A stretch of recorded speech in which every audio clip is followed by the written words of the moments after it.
is the hot seat.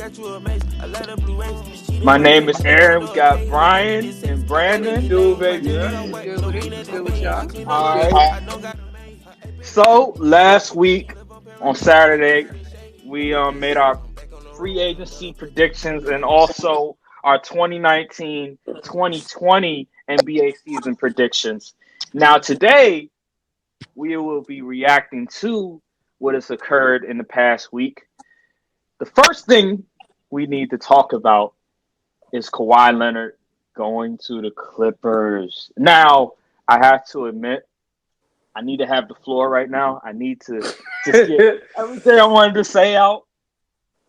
First of all, the side note, this man Brandon had the audacity to try to call me.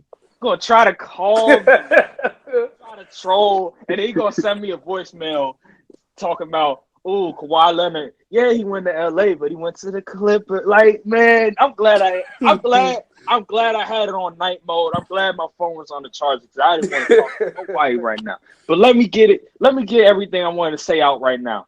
Oh man. My reactions to Kawhi Leonard going to the Clippers. First of all, I just want to say this. Preface my comments by saying this. Kawhi Leonard, listen, Kawhi Leonard is a great basketball player. He's arguably the best basketball player in the world right now.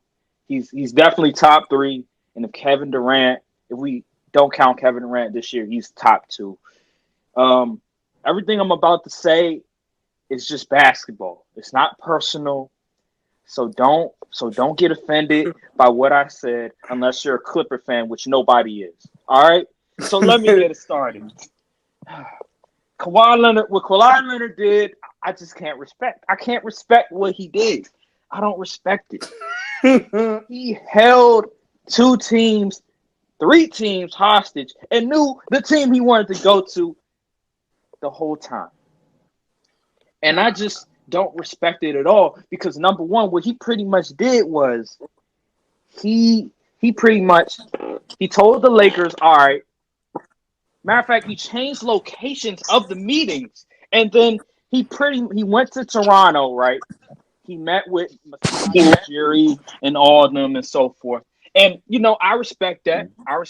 That's want to see them face to face and all that stuff. Went to their location, but all in all, he was having a meeting with Paul George to go to the Clippers the whole time. The whole time. From the start of free agency to now. He was having a conversation with Paul George to go to the Clippers. So you know what that means? He didn't want to go back to Toronto. He didn't want to go to the Lakers. He was just finessing all of us. He was tricking all of us. The man was just tricking all of us. He's the Mysterio of the NBA. If you ever watched Spider-Man, he is the Mysterio of the NBA. He tricked all of us. He had me fooled. He had all of us fooled. All these, Chris Broussards and Jalen Rose saying 95, 99, Shannon Sharp, 94% going to the Lakers, going back to Toronto. Oh, the Clippers are out of it. Then I hear one person finally come out and say the Clippers are his destination. And that was Brian Windhorst. And then immediately, Saturday, I would say 1:30 to 2 o'clock in the morning rolls around. And I get this notification on my phone. And I'm literally asleep. I am asleep. I get this notification from a group chat that I am in, that me and Brian are in. Somebody says, WTF, wow. And I see Kawhi Leonard signs with the Clippers. Then my mind is just spinning. It's just spinning around. I can't believe what have just occurred to me. I'm frustrated. I can't go to sleep. All of a sudden, I'm speechless. I'm angry. And then a few minutes later, I get another notification. Paul George goes to the Clippers. Paul freaking George goes to the Clippers. After 1 year, matter of fact, 2 years with Russell Westbrook, The second year, he signed a 4-year contract extension with him, saying that he could win with Westbrook, and you give up on Russell Westbrook to go home, go to the Clippers, the clown franchise, the Clippers, not the Lakers. So you chose Russell Westbrook over LeBron James. OKC over La. And now you want to come home, but not the Lakers. No, not the Lakers. You want to go to the Clippers. Man. A clown franchise. A franchise that's team's mascot. It's a bird. It's a bird. It's not even like an eagle or nothing. We don't need a mascot. We don't need a mascot. You guys don't even have a mascot. You know what our mascots are? It's the cheerleaders. That's our mascots. We don't need no mascots, all right? We don't need no mascots. But I digress. That's besides the point. All I got to say is Paul George is the biggest snake in the NBA. Yeah, I said it. He's the biggest snake in the NBA. It's not Kevin Durant no more. And Kawhi Leonard, I ain't going to call him no snake, but he damn sure is close to a snake. He gonna make it seem like, oh, yeah, the Lakers have a chance. Oh, yeah, Toronto, they got a chance. We never had a chance. Chris Broussard, what the hell were you talking about? Shannon Sharp, you ain't know what the hell you were talking about. You were on that yak or that you were off the Henny or something. He was on the Black and Mild, and Jalen Rose thinking he knows everything, thinking he knows the future every time. This man Jalen Rose thinks he knows everything. Thinks he knows everything, saying 99% going back to Toronto. Shut up. You don't have no sources. You're just going off of instincts. You're just going off of what you believe will happen. I'm tired of this. Kawhi Leonard, oh, man. I can't respect the move, man. I cannot respect the move. Paul George, I can't respect the move. And all I know is my Lakers is on and popping. It's on and popping. I can't wait. I'm ready. Y'all not even the best team in LA. I'm ready. Let's go. Y'all not even the best team in LA. Let's go. All right. You call the Clippers the clown franchise. Hold up, Brandon. You'll get your chance. You'll get your chance. But I'm gonna let Brian go because I'm gonna let Brandon cook real fast. You want to go? I'm gonna let you cook. I'm gonna let you cook real fast, Brandon. Go ahead. Let me hear. What do you gotta say, man? Clippers are the clown franchise. They are a clown franchise. Clippers not the clown. They are a clown franchise. They made the playoffs with no All-Star. Oh my gosh! Didn't you guys have LeBron James? Look, man. The real clown franchise is Lakers. Look, to me, it didn't seem like. Hold on. What's your reaction to Kawhi going to the Clippers? My reaction Answer the question. Nobody knew any. The thing. Look, man, I'm talking. Answer the question. That's the question. So I'm talking, man. All right, go ahead. Look, my thoughts in it. Kawhi Leonard doesn't owe anybody anything. He gave Toronto a ring. He gave him what they needed. I didn't say he didn't. Listen, I didn't say he owed the move. I respect the. I don't respect how he did it. He's probably the best player right now. The power move. That was a power move. To me, it didn't seem like a Kawhi sweepstakes. It seemed like whoever could get PG was gonna get Kawhi Leonard.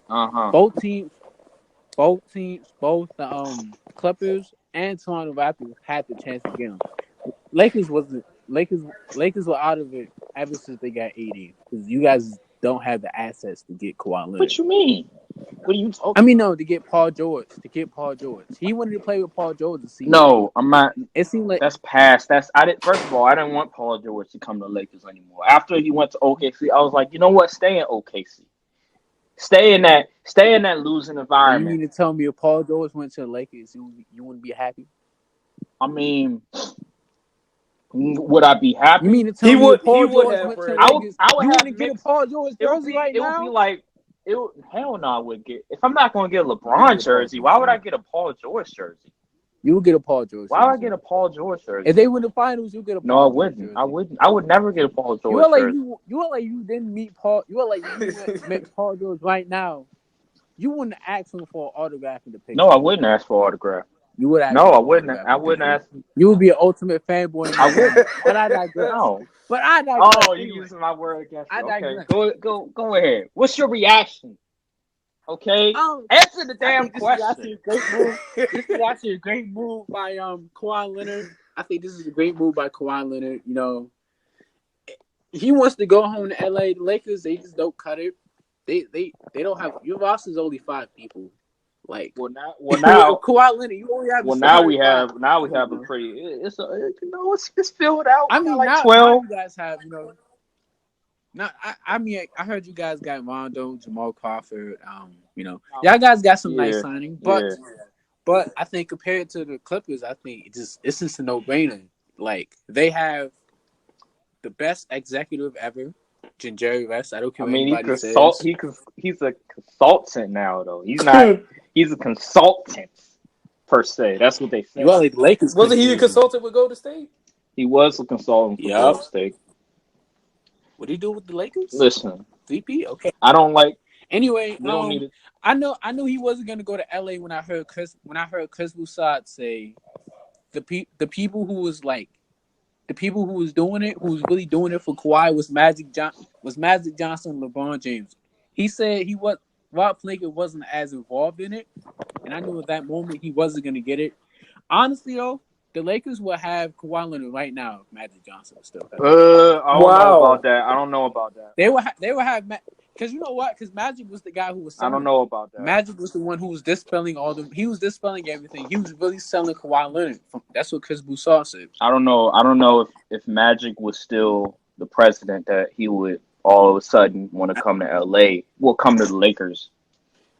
Because I mean, Lakers had a chance part of it, but Kawhi Leonard didn't even know how. I think Magic ruined our chances, honestly, because he did. Because he came out publicly saying, he said, they called me several times in church. Like, what are you doing? You got to be quiet. Yeah, the reason why. Yeah, think about it. Toronto and the Lakers were the 2 teams that would allow that leak stuff. The Clippers didn't leak anything, if you think about it, and that's what Kawhi and his camp said. Be quiet. That's very important. Yeah. So, that's what Kawhi likes. Yeah, he likes quiet. He likes being. And the Lakers don't fit Kawhi's personality. You guys just don't fit. Does AD fit? Does AD fit the Lakers' personality? I mean, AD is a very quiet person. AD played in New Orleans. But say AD's not a quiet person over there. AD played in New Orleans. He's very reserved. He just doesn't want to upset anybody. That's why with the Rich Paul stuff, that was the first time you ever saw AD like do anything. But you noticed that he put Rich Paul's name on it, and AD wouldn't put his own name on it because he was trying not to upset people in New Orleans. Okay, well, so it's not about him being it's not about him not being like an alpha personality or not being fit in LA, because I'm sure he'll fit perfectly. It's just about him being a selfless guy and not wanting to upset people. Oh yeah, he's not going to upset nobody. For sure. AD. That's all I see happening. I think the Clippers are gonna make the finals next year. I'm changing my pick. Not the Nuggets. I got the Clippers making it. I'm gonna be honest. A team like that, a team like that with a great coach in Doc Rivers, and then defensively you got Patrick Beverly. Okay, keep going. Paul George. Keep going. Kawhi Leonard. Okay, keep going. Montrezl Harrell. You got Lou Will coming off your bench. Montrezl Harrell. You got Lou Will coming off your bench to close the game. They just gave Zubac a nice contract. Yeah, they gave Zubac a nice contract also. I just think there's just no way that there's no way I can not see them at least not making the Western Conference Finals. I think they're gonna go to the finals. I just think defensively it's like they could just match up with a lot of teams for any team, and the fact that the Warriors aren't healthy, so it's like the West is wide open. Okay. And I think they're gonna get it. Is that it? Is that all you got? Is that all you want? This is a power move, man. Okay. I've never. You done cooking? I think Brandon's done. All right, go ahead, Brian, please. All right, man. So first, I want to go against what Brandon said when he was saying that Magic probably would have helped their chances. No, if he was in the front office, I don't see that, because at the time it was really dysfunctional. So even with the AD situation, I don't think Kawhi would have wanted to go. to go to a place where the front office seemed pretty dysfunctional and not, cohesive as a unit. So that's the first thing. Second, before I answer the question, Aaron, this is not directed towards you, but to the Laker fans that have been overreacting to this Kawhi deal. You still have LeBron and AD, and LeBron not going to the Lakers actually helped you because it allowed you to build out the rest of your team and build depth, which is what you need in order to compete with the Clippers, who already had depth prior to the Kawhi signing and the PG acquisition. Fair enough. So, Laker fans, stop overreacting like you don't have two of the top 5 players in the game. That's all I need to say to Laker fans, Aaron. So now to answer the question, I believe my reaction to it was a little bit of surprise, more on the Paul George part, because I didn't expect him to. I didn't know him and Kawhi were talking behind the scenes. I always thought it was going to be Kawhi and KD if it was another person going with him, and then then some people said maybe Jimmy. But then once Jimmy went to Miami, I was like, okay, I guess it's just going to be Kawhi if he goes to LA. Yeah. So the PG thing shocked me. Kawhi didn't shock me as much because I did believe that he was gonna pick LA if he didn't go to Toronto. Mm-hmm. So I wasn't too surprised by that. I kind of wish that he had made the decision a little bit earlier for us East Coast people, so we wouldn't be asleep. Exactly. When the decision was made, but. Man. No, the Kawhi thing was really not too surprising to me, but the PG thing was definitely the thing that surprised everybody.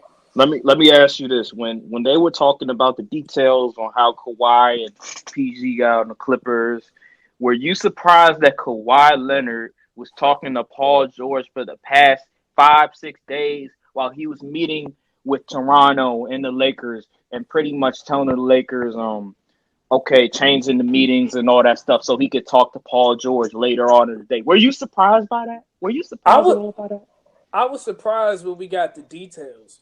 Exactly. But it did explain why he had been waiting so long, because a lot of Laker fans had been trying to figure out why Kawhi hadn't made his decision yet. And like I had told a couple of Laker fans, there are things that with Kawhi that maybe he was waiting for that while that might have pointed to Los Angeles, the things that made him met his criteria, there were a few things that maybe Kawhi saw that other teams had that didn't make the Lakers decision so easy, which is why he continued to wait. So once the details came out, then we all understood, okay, this is why he was waiting so long, because he probably would have ended up, the way it seems, he probably would have ended up going back to Toronto instead of joining up with LA if the Clippers had acquired Paul George. Okay, I agree. I just want to say this because people just don't listen. Like, I hate when people don't listen to what I'm saying. I'm not mad that Kawhi didn't come to my team. I'm mad he joined the Clippers, man. I'm mad he joined the other team in the Staples Center, the rival team. People like, what's so bad about the Clippers? Everything is bad about the Clippers. Oh, another because they're doing everything right. Whoa, they're doing everything right. That's why. Before I let you continue, I also have to come at your clown franchise point. The Clippers have not been a clown franchise ever since Donald Sterling was banned from the NBA. The Clippers have been a good franchise. I'm not going to say they've been a model franchise, but they've been a good franchise. They have a stable front office. They have Jerry West. They have one of the best coaches in the game. In Doc Rivers, they have an executive in Lawrence Frank who's coached before and knows how to, and has been really good at recruiting because he was the guy that was at all of Kawhi's games.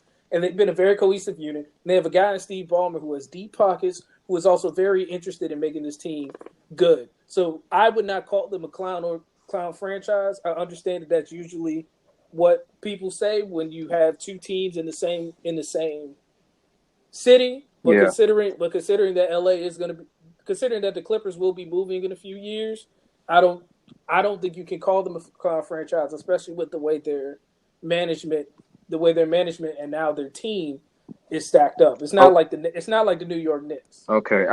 First of all, I would say the past 2 years I would say their organization has been very stable and they've made smart decisions. Because before then, Doc Rivers is the GM And I think him and Lawrence Frank clashed a few times. And and Austin Rivers and Chris Paul and Blake Griffin and that beef going on.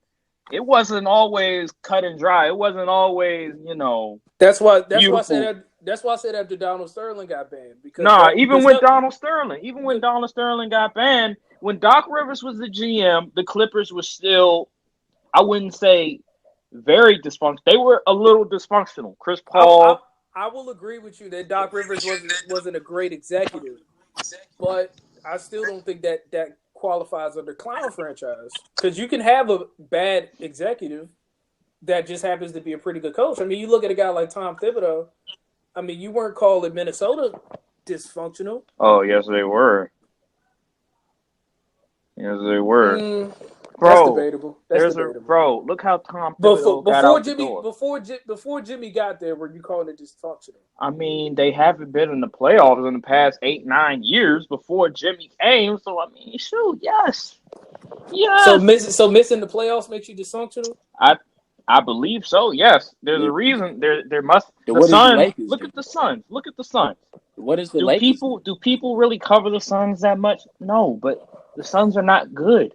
The Suns organization don't know what they're doing. Well, I will call the Suns dysfunctional because their owner is pretty bad and pretty cheap. So I can agree with you on the Suns. I think teams that don't make the playoffs for like. Then what is the Lakers then? When was the last time? I not? First of all, we've all said that the Lakers have been dysfunctional. We all know the Lakers are dysfunctional. So how are the Clippers a clown franchise? How are the Clippers a clown franchise? What you mean? I'm just. If anything, compared to the Lakers, they're the model franchise now. I'm just talking about the past. For the past, matter of fact, the whole existence. They've been a clown franchise. They have Clippers. They're called the Clippers. Come on now. The Los Angeles. Look at their colors. Like, look at their colors. What's the definition of a Look at their colors, man. Their colors scream clown. Their colors scream clown franchise. It just is what it is. They're a clown franchise. It is what it is. It's okay. They got Kawhi it's okay. They got PG. Yeah, because they're snakes. Paul George is not a snake. Paul George gave up. Hold up. What was worse? This is the thing about Paul George. This is the thing about OKC. Okay. Regardless, they were gonna lose because you just gonna give up. OKC probably wasn't. Regardless, they were just gonna. If you look at the roster, they don't have any shooters. They only have three playmakers on that team. We being real with ourselves, Aaron, right? You also saw that they were trying to move Steven Adams. So if I'm trying to move Steven Adams, then that shows the team that we think that there needs to be improvements made, or that we don't expect to get too far from where we already are. So when you couldn't move Steven Adams, then PG probably saw the writing on the wall, and he was like, well, I mean, if this is the team you're gonna run it back with, I don't know if we can win with this team. It's not about Russell Westbrook. You making it seem like Russell Westbrook is a bad guy. It's not about Russell Westbrook. It's the entire team. No, I'm defending Russell Westbrook. I'm putting this on Paul George. I remember what Damian Lillard said. Sometimes you got to take your lumps, man. Sometimes it's not your time. You got to wait your turn. This man, Paul George, gave up on Westbrook after. Damian Lillard only had one good series. I mean, but Aaron, the Portland Trailblazers have made some moves. Like Hassan Whiteside might be a pretty good pickup and maybe a potential upgrade over Yusef Nurkic. What have the Thunder done prior to the PG trade? What did the Thunder do that was going to improve their team next year? Well, when they did acquire Oladipo and Enes Kanter, but Oladipo wasn't that. He wasn't. No. I'm saying with this team right now, before the PG trade, what move did they make that would have improved the team? People were raving over Dennis Schroeder. Aaron, I'm talking about this offseason. This offseason? Offseason, what moves have they made prior to the PG trade? Nothing. Okay, then. Nothing. That's my point. But my thing is, like Damian Lillard said, sometimes you just got to take your lumps. Sometimes you just got to wait. your turn, man. You just gave up on Westbrook after 2 years. First of all, you mean he gave up on OKC? He gave up on the He gave up on team. OKC. He gave up on the team. He said at that party, that little event where he said, I'm staying in OKC, he said, I could win with Westbrook. He chose Westbrook over LeBron James. Think about that. Sound like a sad ex. LeBron sound like an ex James. You know what you sound like? And you know what Paul George is thinking? Damn, why did I choose Westbrook over LeBron? What was I thinking? But Aaron, didn't you have that answer though? What you mean? Because you said at the time you were like, well, if PG goes with LeBron, PG didn't want to play with LeBron because he knew that he was going to get criticized if the Lakers weren't winning. But if he was, the expectations. Listen, like Kobe said. What did Kobe say? He said, "If you, I don't have to recruit." Nah, it was if you have to beg. It's not exactly what he said, but pretty much, if you have to beg somebody to come play with the Lakers, then you're not that guy. You're just not that guy. And we begged Paul George. We recruited Paul George like crazy. We didn't even recruit LeBron like that. And the dude still said no to stay with Russell Westbrook. And I just can't respect it. All right, but let's the man did what he wanted to do. Listen. Let's just switch topics here. Let's switch topics. And let's just talk about free agency overall as it is. You guys' reactions to, the moves that the different teams made and stuff like that. Like the Nets, what they did, and Utah and Portland and even Philly and Boston. Let's just talk about all the moves that have been made so far. Let's, Brian, start it off. What was your reaction to free agency overall this past week? I think that every move outside of the Terry Rozier 3-year, $58 million signing by the Charlotte Hornets were all smart moves that were made, whether it was through trade or it was free agency pickups. I think that every team made a smart decision. For the teams that decided they were going to rebuild, they made good trades and they were able to get a nice amount of compensation back. For the teams that are going to go for it this year, they made good moves, like Utah getting Mike Conley and Bogdanovich. Yeah, I agree. The Sixers getting Horford and Harris. Mm-hmm. Well, the Sixers getting out Horford and Josh Richardson. The Pacers and Josh Richardson. The Pacers getting Malcolm Brogdon.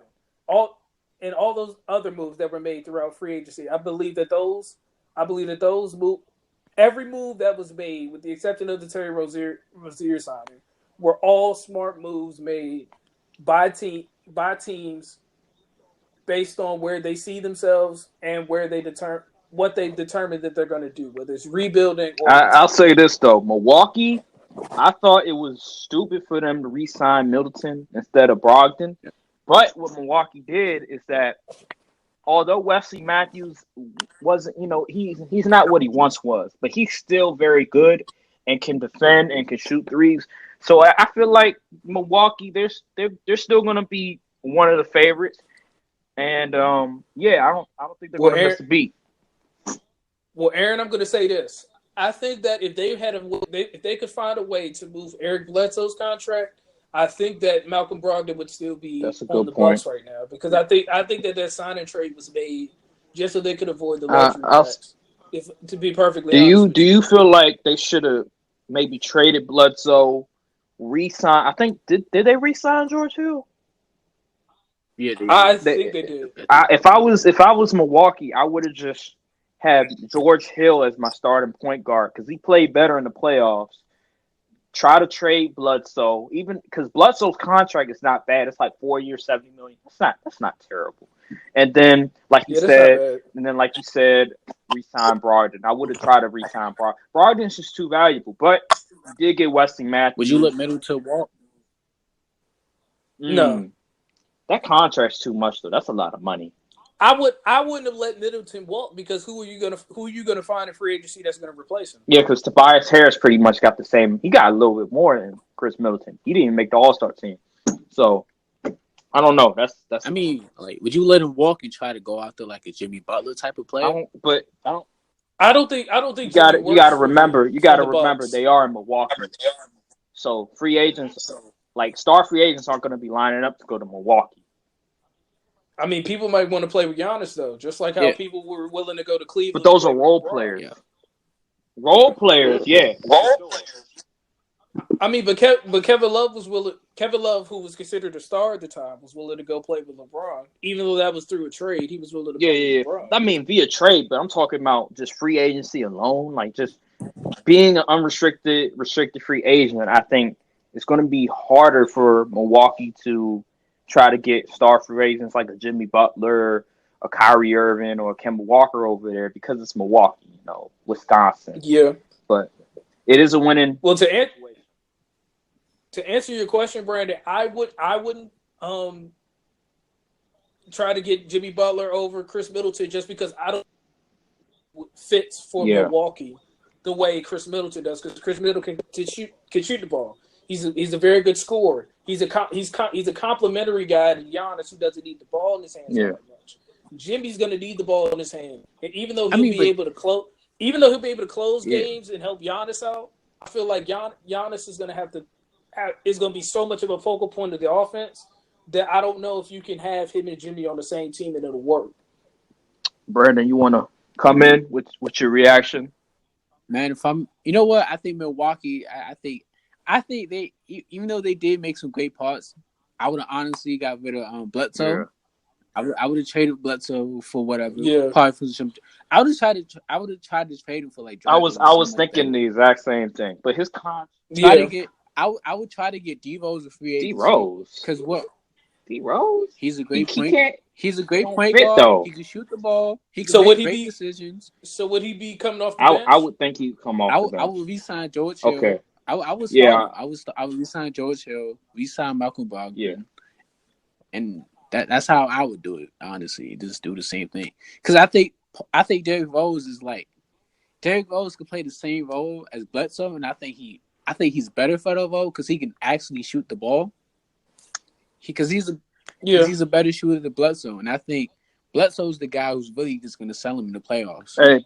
And I think an underrated move that a lot of us haven't been really talking about is Nikola Mirotic deciding to go to the Euro. Yeah. And I say that because let's say that you were able to move Bledsoe and bring Brogdon back, and maybe you decide to bring George Hill off the bench. You could have Brogdon at the point, play Middleton at the 2, Giannis at the 3, and then if Mirotic is there, you put him at the 4 and put Lopez at the 5. That's a pretty dangerous lineup.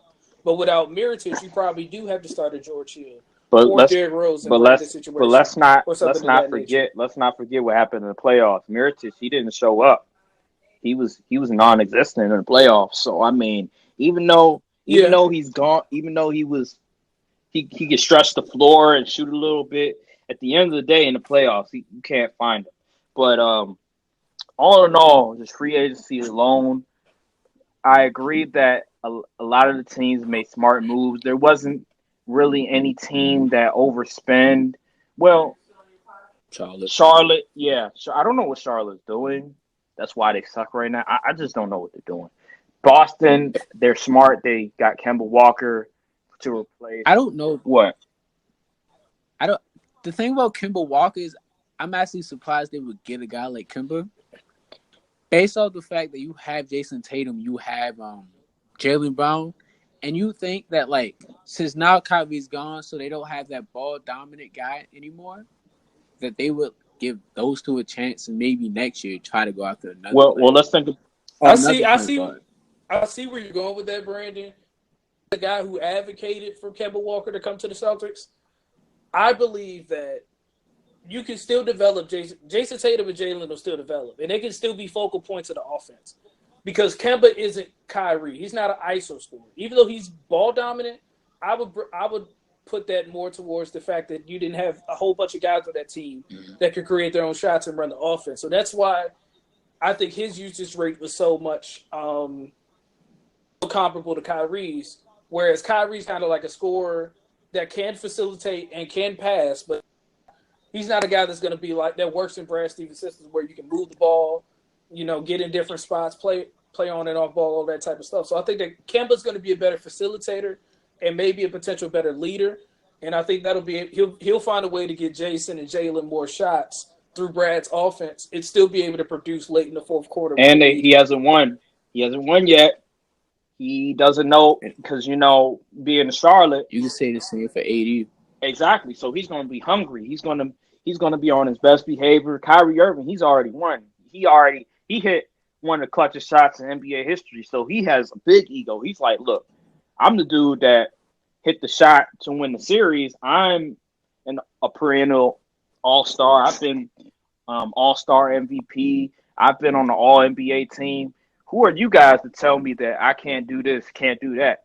So I just think Kemba, he hasn't won anything yet.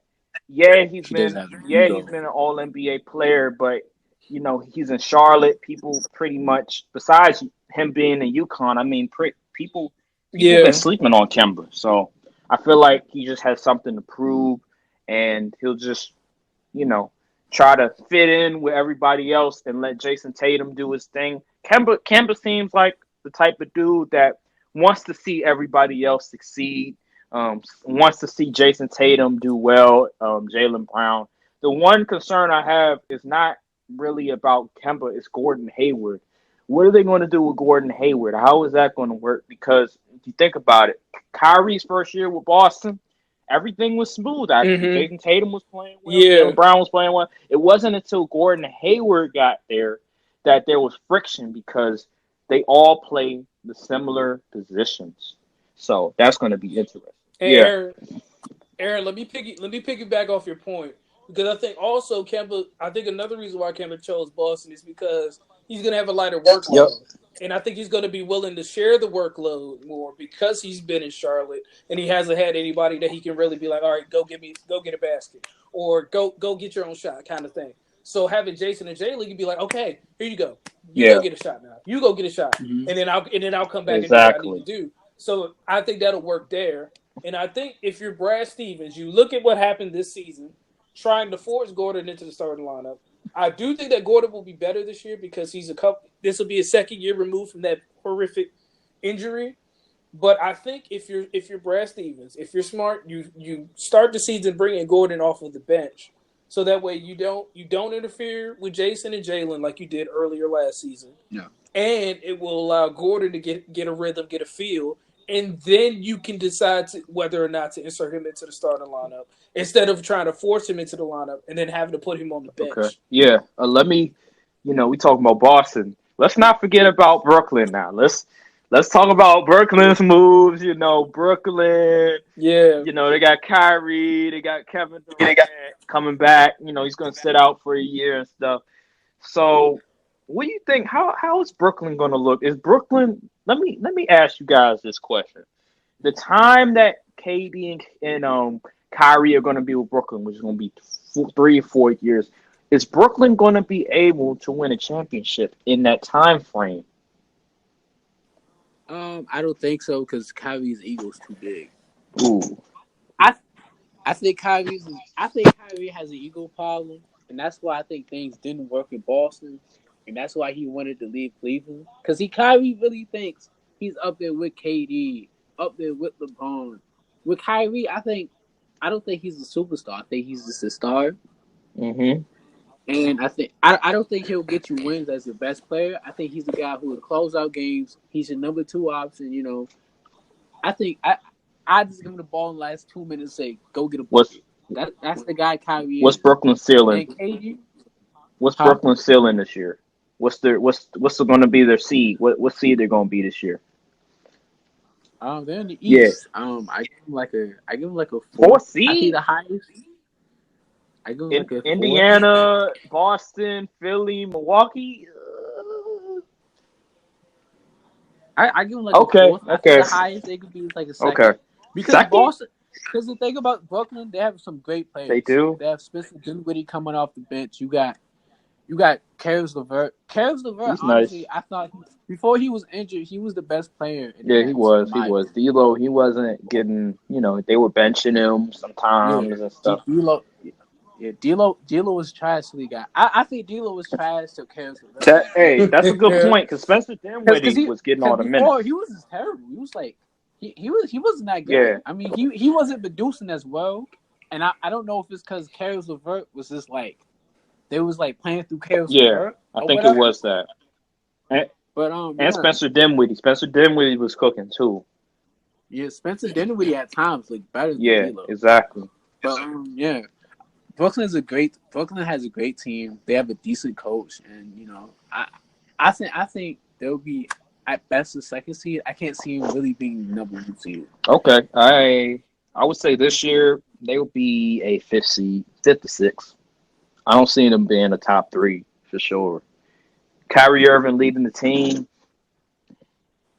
I just can't see it. They don't really have they don't really have a whole lot of talent besides Dinwiddie, LeVert, and Kyrie. Like where's the offense? Where's the offense? There's no more offense besides those guys. So I would say you got Harris. You got Harris coming back. Joe Harris is a great shooter. He's a good shooter, but I mean he's a shooter. Joe Harris led the league in okay, but he's just a shooter. Anytime you beat Stephen Curry in a 3-point shooter contest, you're a great shooter. I don't care.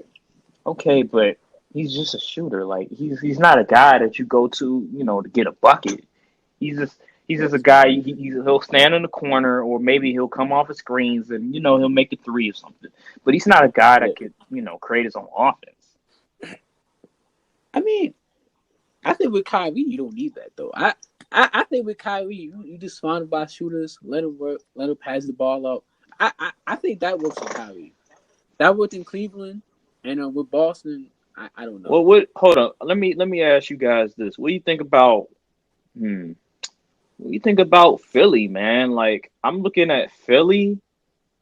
I like that. I don't really know what they're doing because you add Horford, even though he can stretch the floor. Ben Simmons still can't shoot. He cannot shoot.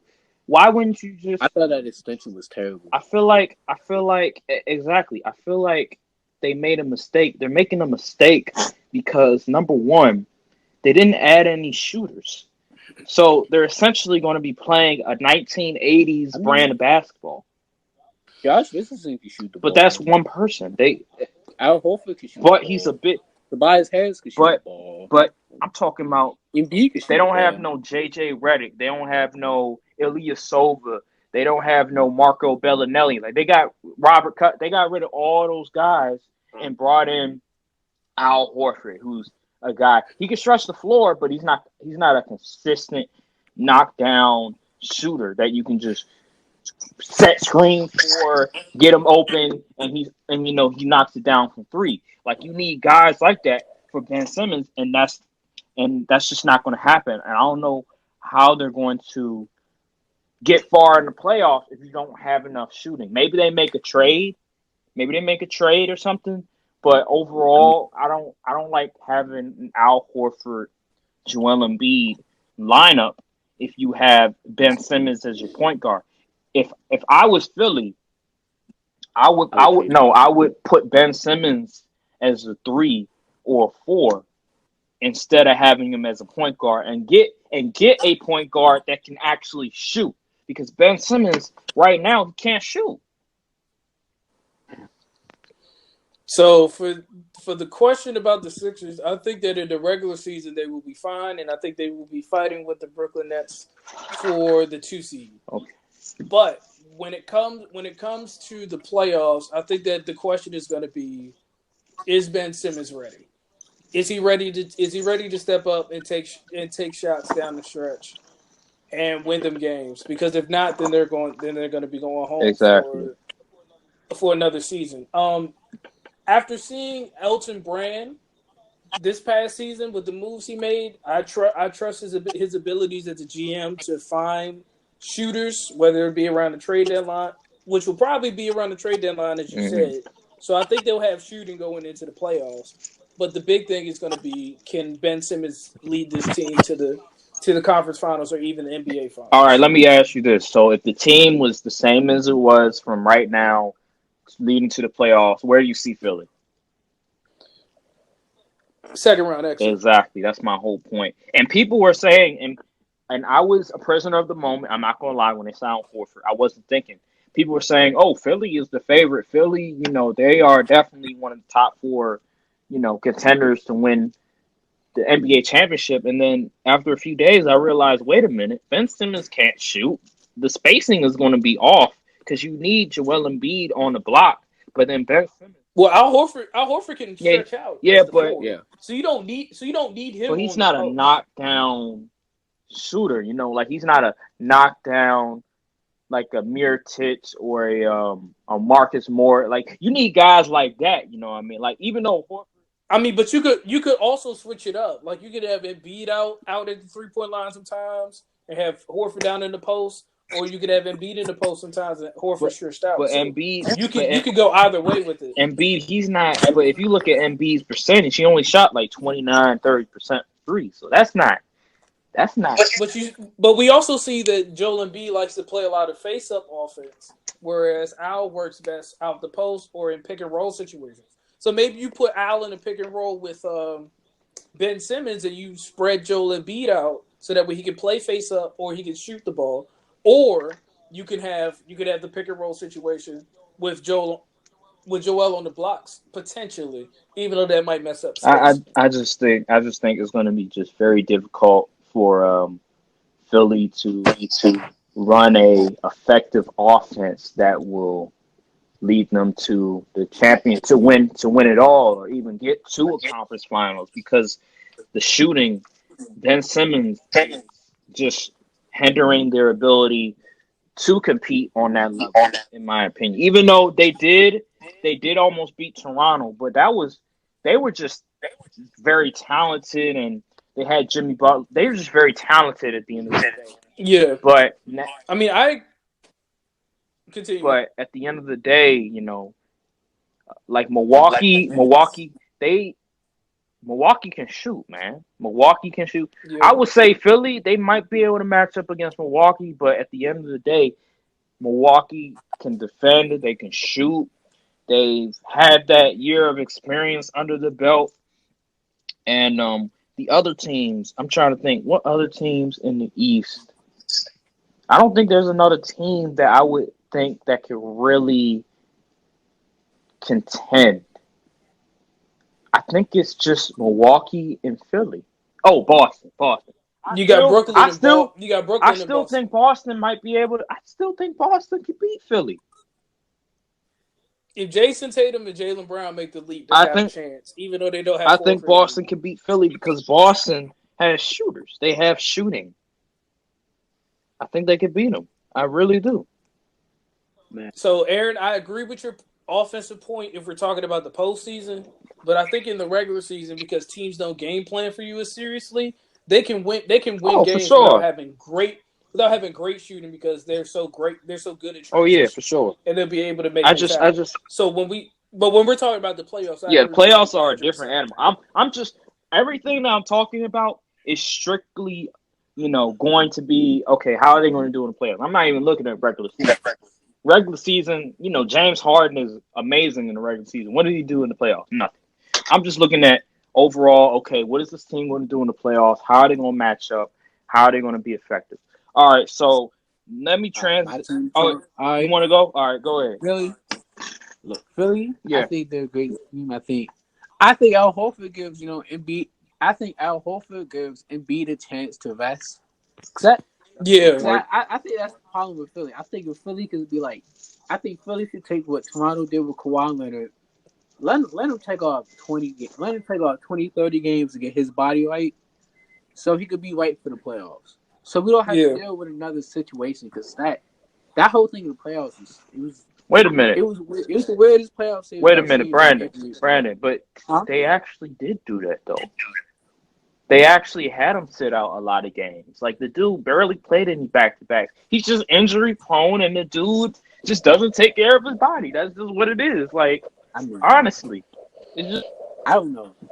That was the weirdest series I've ever seen from an NBA player. Me too. He went from doing windmills to being sick the next game. I don't know what happened. I don't know. It's weird, I don't think Philly will ever win with a core of Ben Simmons and Joel Embiid. I just don't think they match, and I don't believe Ben Simmons just has the work ethic to really give you a shot. Because I'm gonna be honest, when he first got in the league, he was like he had a year under his belt. He should have had a free throw by then. It shouldn't take this long to get a decent free throw shooting. I just don't. I mean, it took LeBron a minute. Ethic.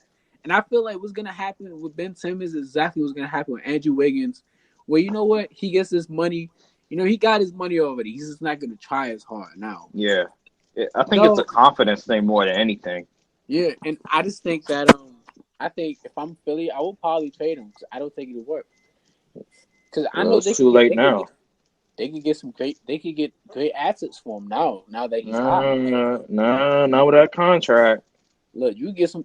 I'm telling you, you get some good assets. I don't know. Maybe before the extension. Before the extension, yes, but now, no, it's not. Nah, the contract.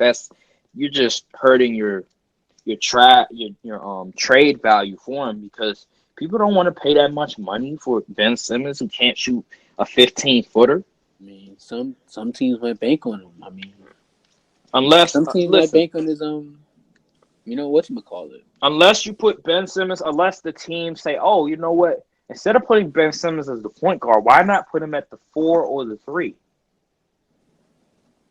That's what teams might do. You know, I would do that. That's what they might do.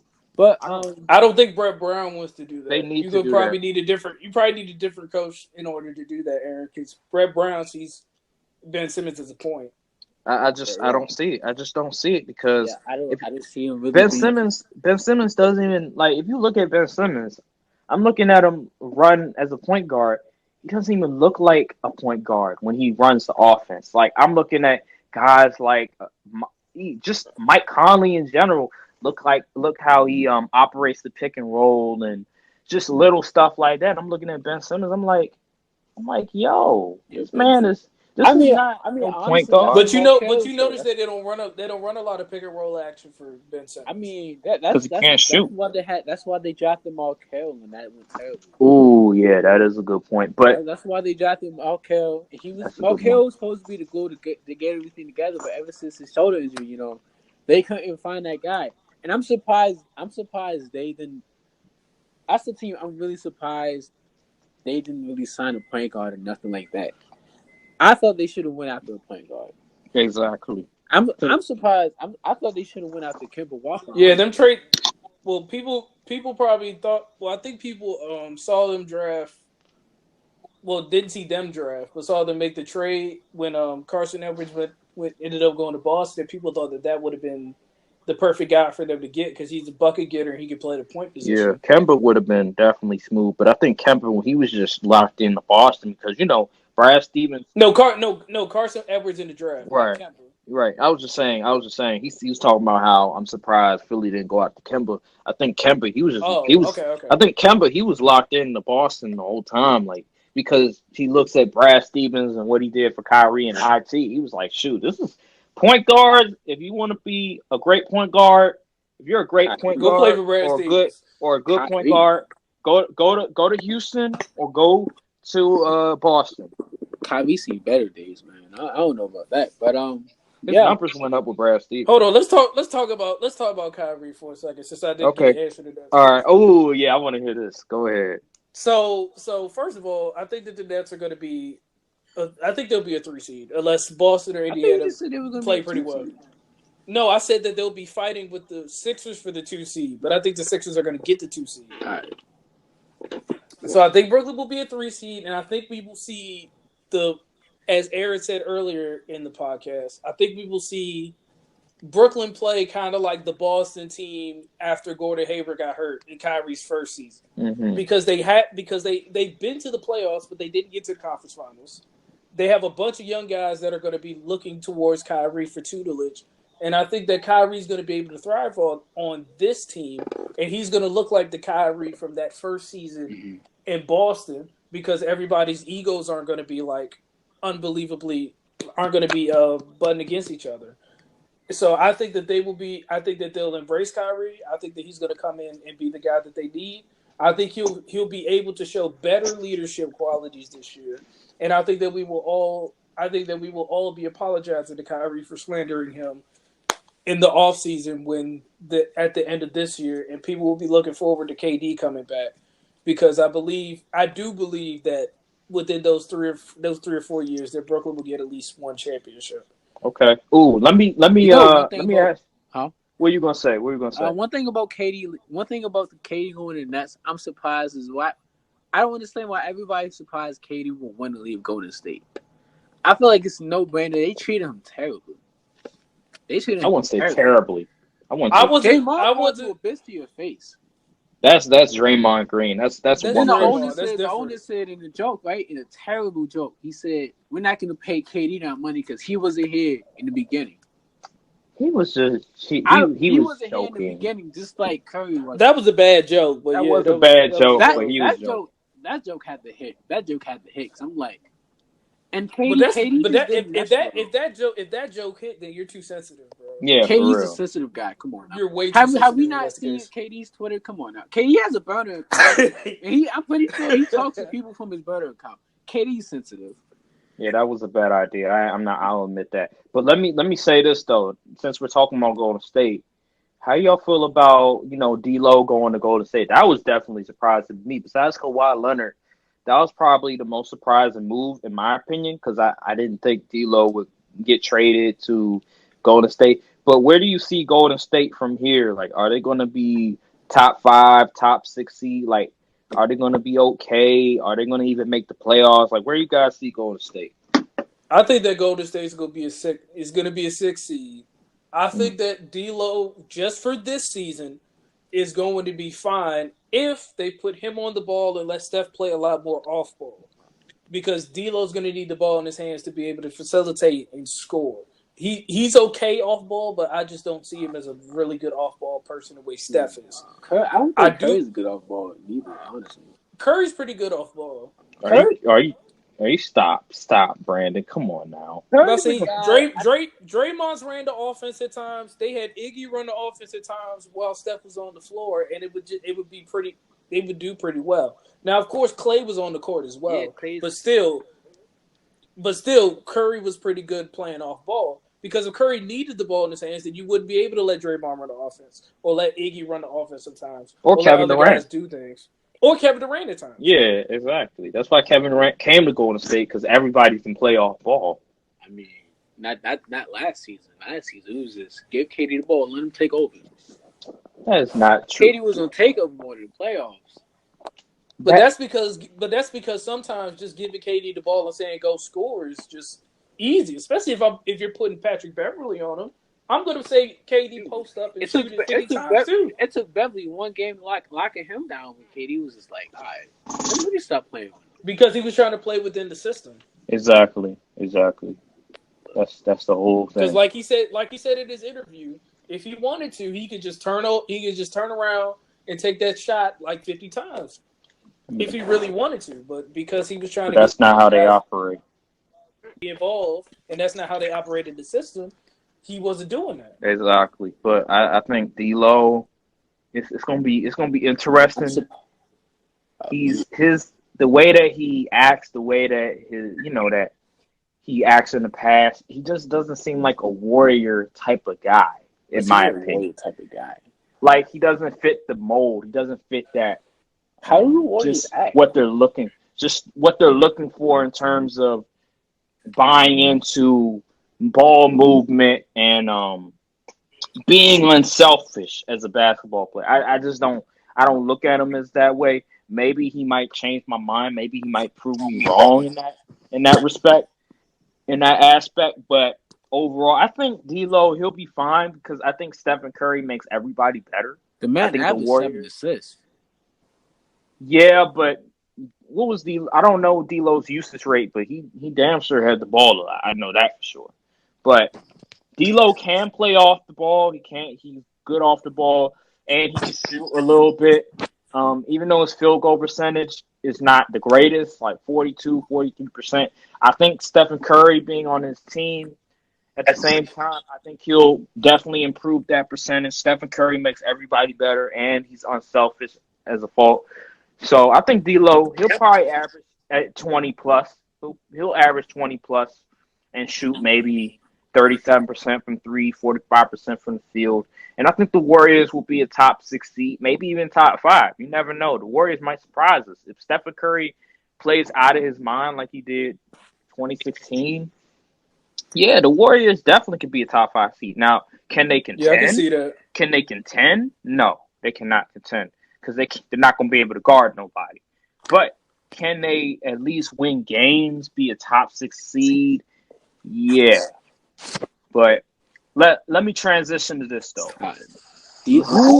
Who are the contenders right now? Who you guys have? What are the teams that you think are going to contend for the championship? For championships? Yeah, for the this year, the All right, championship. in the East, I have the Bucks, the Sixers, and the The Nets. Nets, But the not net, Boston. I don't have Boston. I Why think the not? net. I think that the Nets have a little bit more depth, even though the Celtics have a little bit more, maybe have a little bit more talent.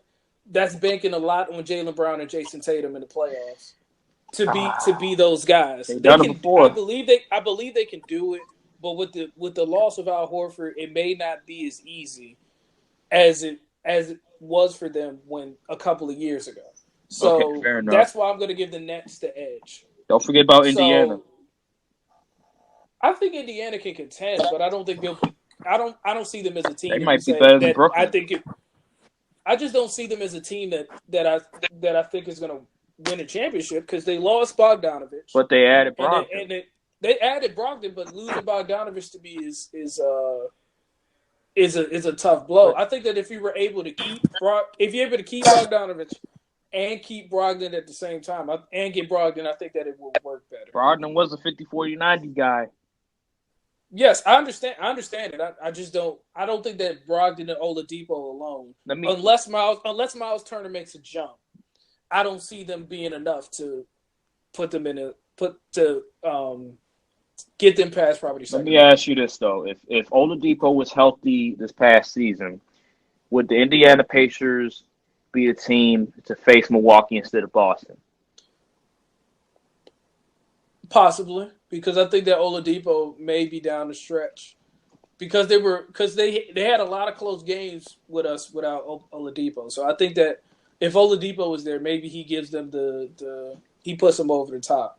But I think that series might go 6 or Let 7. me Like ask a you big this. wish. Let me ask you this. So even though Darren Carlson did retire, unfortunately, uh, they do have Aaron Holiday, who's kind of his game is kind of reminiscent a little bit to Darren Collison, and he'll probably get better. So I think overall Indiana didn't really miss a beat. Darren Collison did retire, but Aaron Holiday, he's But pretty good. I don't think Aaron's going to be starting. I think it's going to be Brogdon and Oladipo as the two guards. Who's going to be the three? That's the good question. It might is TJ Warren's there, isn't he? Yeah. Oh, okay. It might end up being him because Bad. I can't think of anybody That's else. not a bad lineup. That's pretty good. That's solid. Yeah, If that's a good Miles lineup. if Miles Turner makes that leap, which is hypothetical, of course, we're thinking ahead, thinking, are these guys going to progress a lot? But if Miles Turner makes that leap, hey, you never know. Indiana, they might be in the conference finals. Possibly. Yeah, but Like I said, in the East, Bucks, Sixers, Nets. In the West, I have obviously the Clippers and the Lakers. I'm going to say the Jazz. All right. And is there another one? Denver. That's my other team. All right, I got you. No, I respect that list because I would say the two teams that I absolutely fear in the West, if I'm a Laker fan, is obviously the Clippers and the Nuggets. Those are the two teams I really fear. I like Utah, but overall, I just think that they still, I don't know about their depth in terms of their bench. I don't know if their bench is good enough to where they will be able to. Do you think they'll bring Ingles off the bench since they just picked up Bogdanovich? I think they'll put Ingles. I think put Bog. Ooh, yeah. I think Bog's better off the bench. I think Bogdanovich could be a 6-man. Yeah, I think he's better off the bench. Yeah, I put him as a 6-man. But overall, I just think they don't have enough off the bench to help them compete against a guy like LeBron James, AD, or Kawhi Leonard and Paul George, and then got Lou Williams and Montrezl Harrell and all these guys. Even though the Clippers haven't filled out their roster yet, they still need more pieces. They still have that core 6 people that they can go to. And Utah, Mike Conley is still good. Donovan Mitchell is, ascending, and he's pretty good. And the other guys are really good, but I just think overall the talent is not better than those other teams that I named. And Denver, Denver, one thing I'll say is Jokic. I don't trust Jokic as the best player to lead them to the championship because they lost. Remember, they lost to Portland last year. Well, Aaron, that feels like a Shaq and Kobe thing because Shaq could get you to the fourth quarter, then you let Kobe take over. So I'm not saying that Jamal Murray is Kobe Bryant. Do not get me wrong with that. But I think that down the stretch, a guy like Jamal Murray would be the guy that can take the shots and make them down the I don't stretch that trust would Jamal allow them Murray to. because Yeah, CJ and Dame. Matter of fact, Dame he didn't really. It was CJ who was taking over, looking like AI out there. Yeah. But CJ was the guy closing, and Jamal Murray, where is he at? I couldn't find him. I just don't trust. I don't trust Denver being able to close out. In the clutch, like when it really matters the most. I just don't trust them in that area. this is why I say that the playoff experience I think kicks in Yeah. because I think that a guy like Jamal and a guy like Jokic, they understand what it takes now to at least get yourself to the conference finals and Oh, potentially get to the oh, finals. you could know what it takes and So, still lose.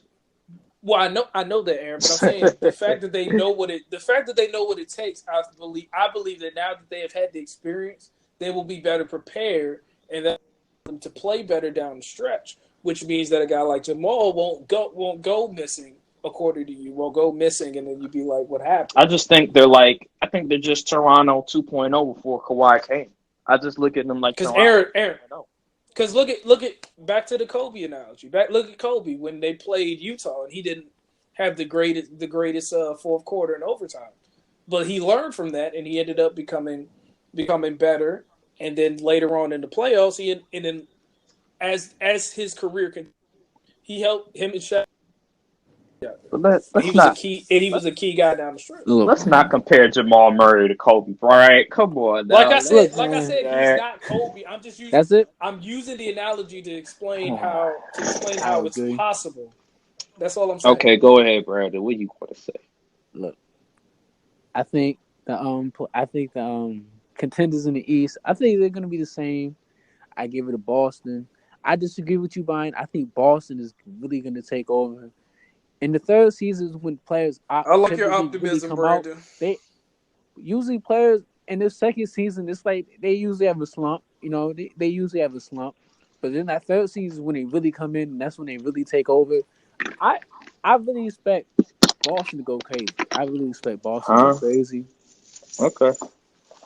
You really love So I got Boston. Boston, Philly, Indiana, and Miles Turner. Miles Turner has always been a player who I've always said he was always on the cusp of coming out.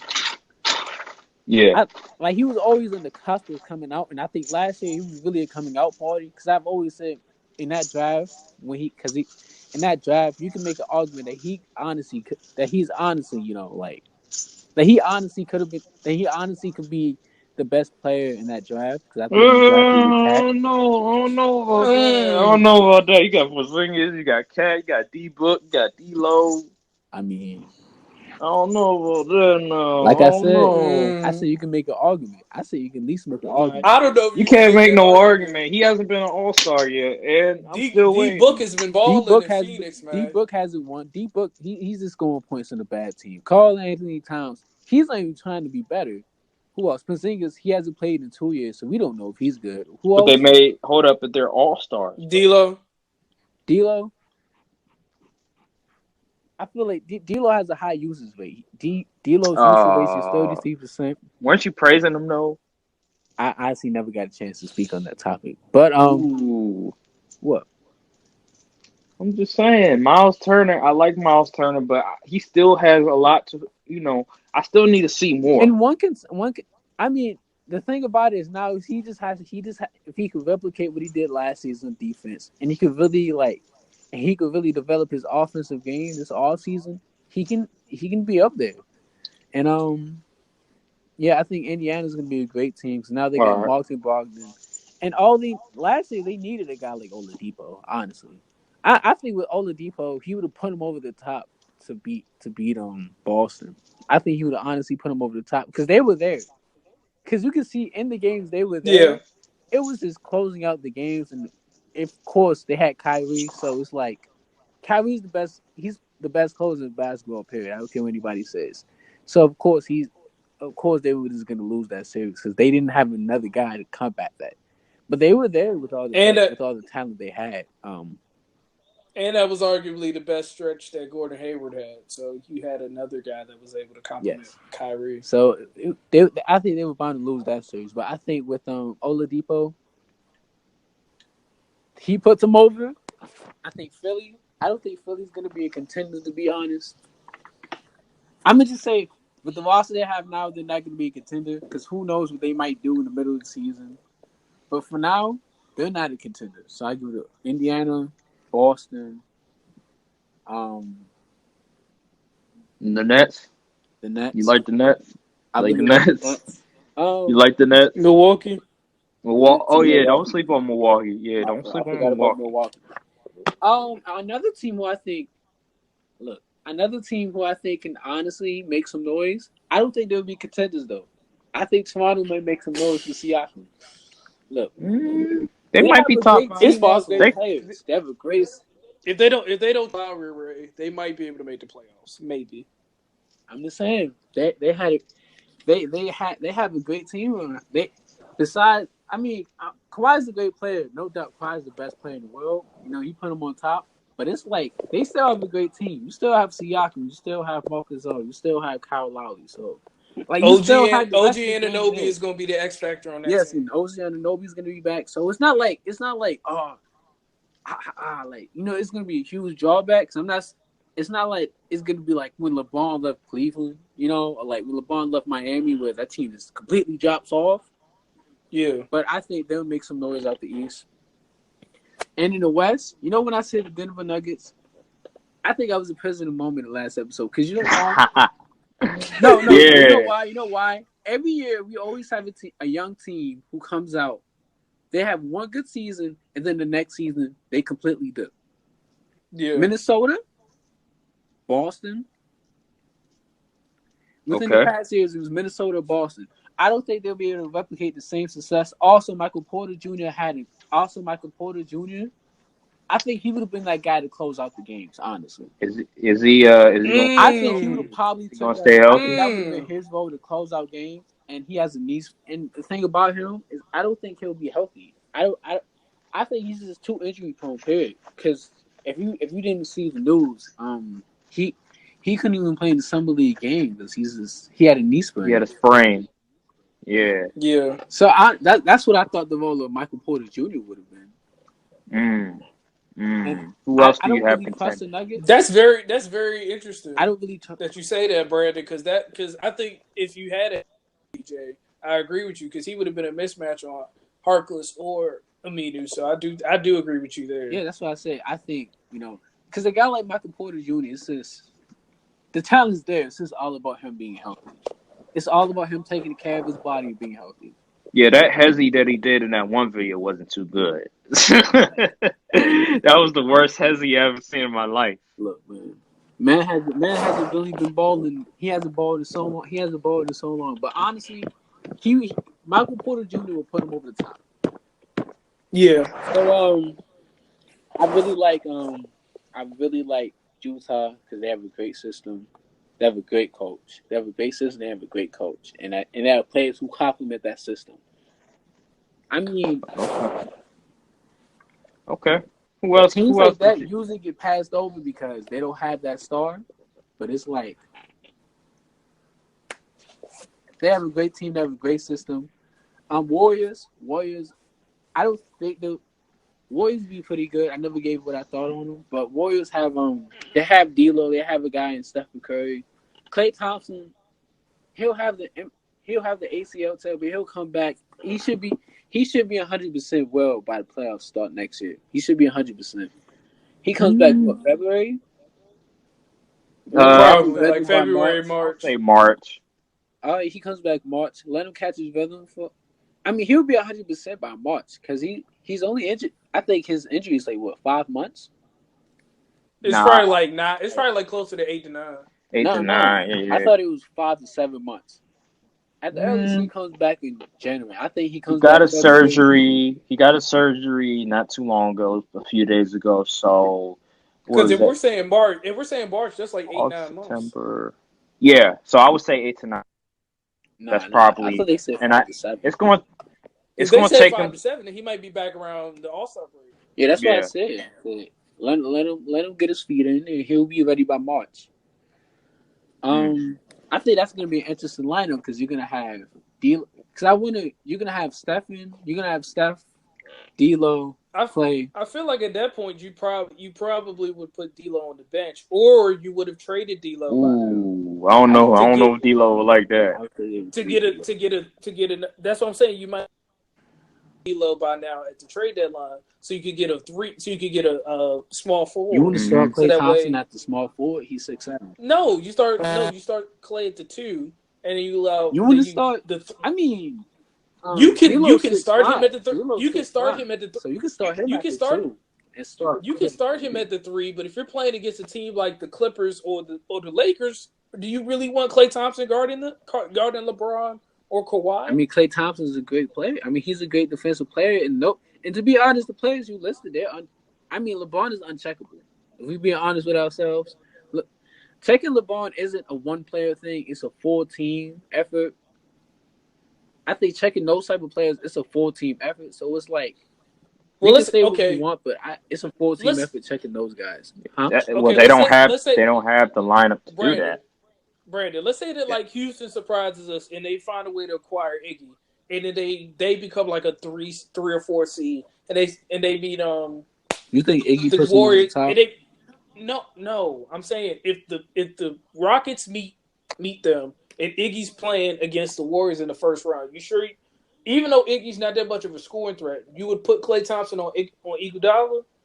I would put Klay on. I would basically switch. I would switch Klay and D'Lo. I would put D'Lo and Iggy and have Klay on James Harden. Okay. That's the better matchup. I don't know, man. All I know is because then what? So with Utah, let's say you have Bogdanovich starting instead of Eagles, are you going to put D'Lo on Bogdanovich so that way Klay can guard Mitchell? Well, in that case, I would have Yeah, I would do the same thing because Bogdanovich might be a mismatch. Shoot, the Warriors shooting guard and point guard, Curry and D'Lo. That's going to be a mismatch. Depends on who they're going against. That's a mismatch. That's barbecue chicken. Curry's a great team defender. Wait, are you saying? Wait, Aaron, are you saying offensively or defensively it's a mismatch? I'm saying defensively, Golden State's going to have a problem because of Curry. That's only if you want ISO sets against. Okay, I thought you said offensively. Nah. I was going to say if you play against the Clippers, Stephen Curry's only a terrible defender when it's like ISO. If you ISO him out, he's only terrible in that. But like besides that, yeah, he's a good team. He's a good team defender. He's a great team defender, and I think. But are you sure? But are you sure that they're not going to do like Cleveland used to do with him and to switch him onto guys that can score? I think.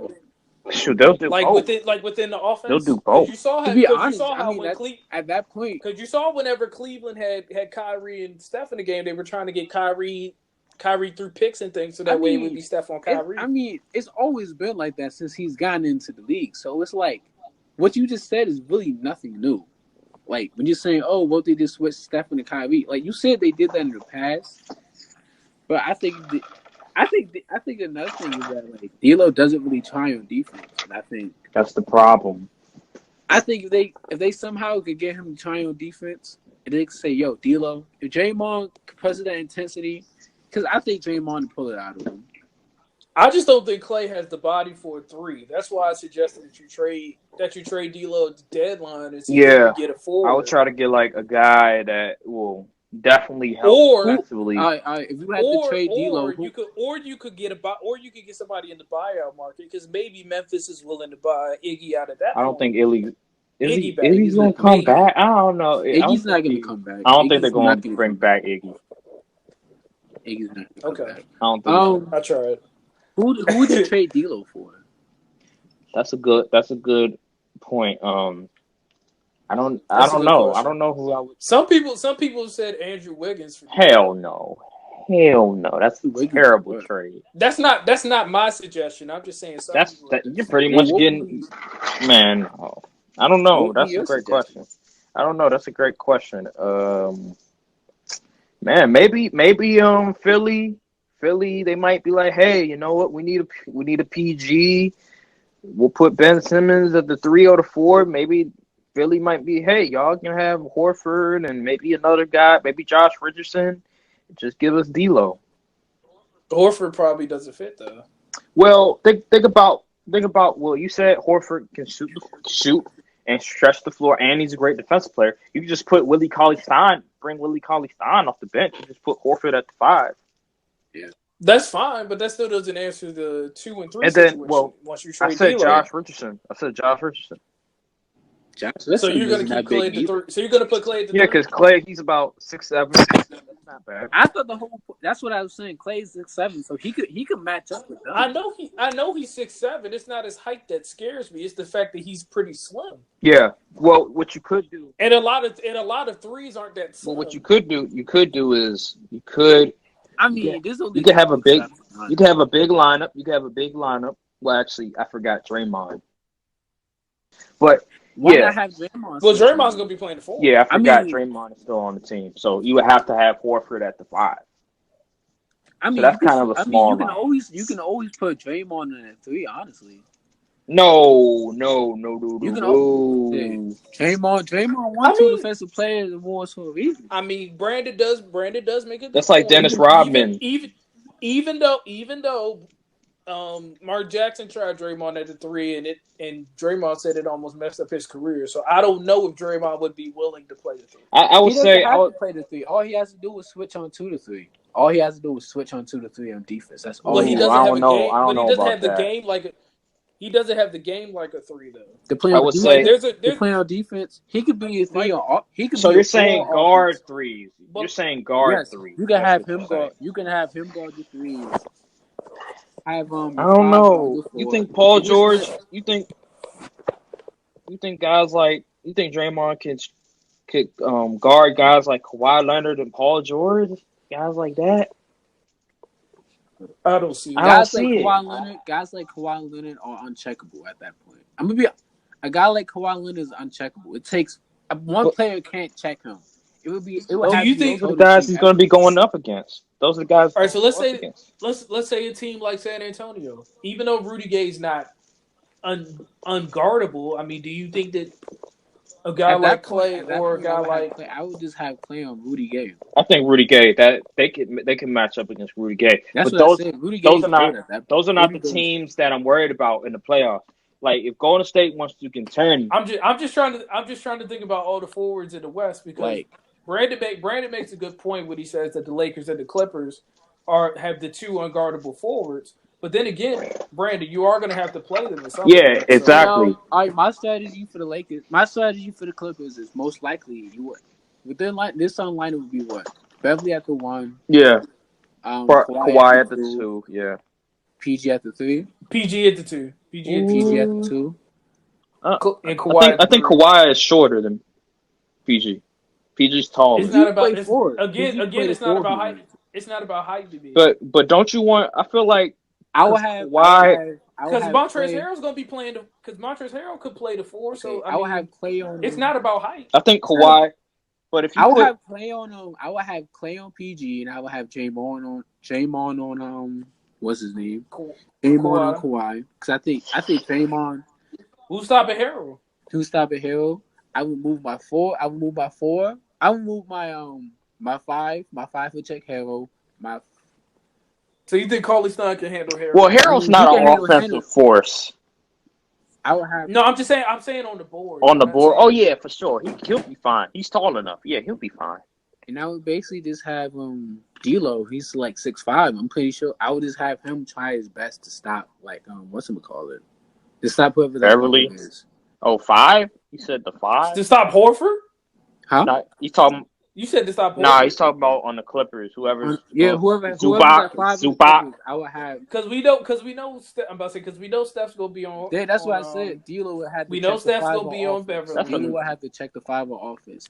Because Patrick Beverly's not. So Horford. So you're saying Horford's going to check Harrell? Nah, I don't think Horford's going to be. Horford's not going to be on the team. This is before we, try. So this is without the Yeah, D'Lo this is trade. without the D'Lo trade. Okay, so Cauley Stein would be on Harrell. Yeah. And then you'd have D'Lo and whoever the five. Yes, Right. whoever the five is. Because I think Oh, Draymond is the no. perfect guy. Because I think with Kawhi Leonard, the thing about him, But is if it's Zubac, that might be barbecue chicken, bro. How you going to defend the pick and roll? how you going to put the pick and roll? Yeah, how you going to defend the pick and roll? That's going to be. Kawhi's probably going to be the one in most of the Pick and roll for Kawhi Leonard, you go over the top. For Kawhi Leonard, you go over the top and But are you switching? No, I wouldn't try to switch. Oh, then you going? I wouldn't switch. It's going to be a long That's what I'm night saying. for you. Switching is going to be a long night. I wouldn't switch. If you don't switch. I mean, it's going to be a long night regardless. It's going to be a long night. So you're pretty much going to lose. You're pretty much saying, all right, well, we have. No, what I'm saying is switching over the top. I'm with Brandon on that one because if you switch, then that means D'Lo's going to be on. Yeah, like Kawhi.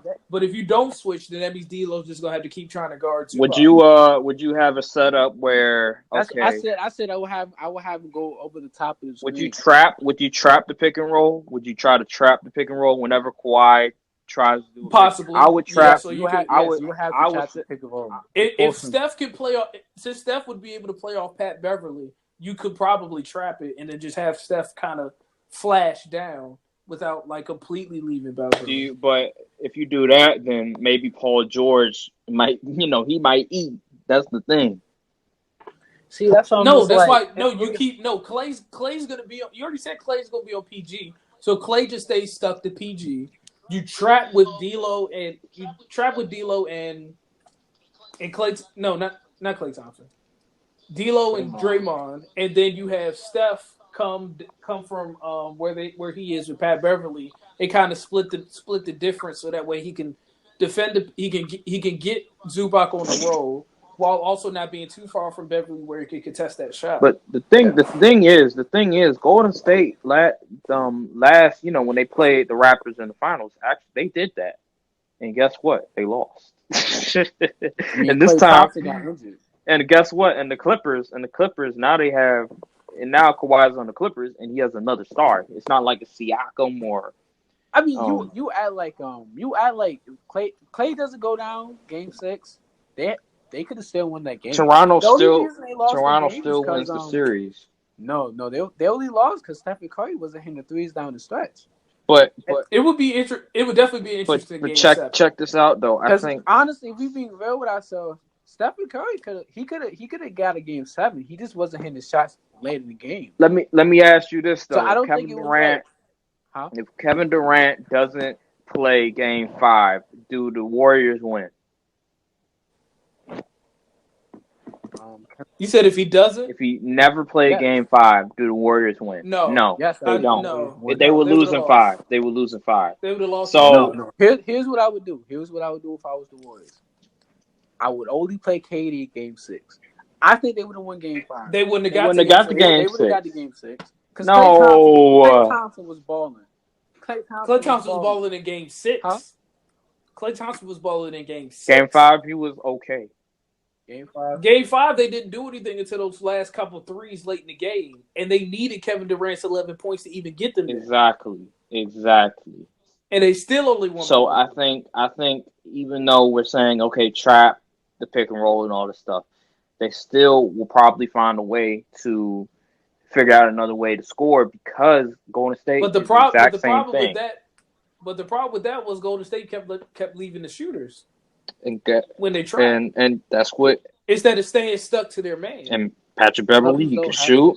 Paul George can shoot. Only people that can't shoot is guys like Harrell. And so what I would do is I'll probably be like, all right, I'll probably try to make it where Harold or Zubac will have to beat me, but that's going to be.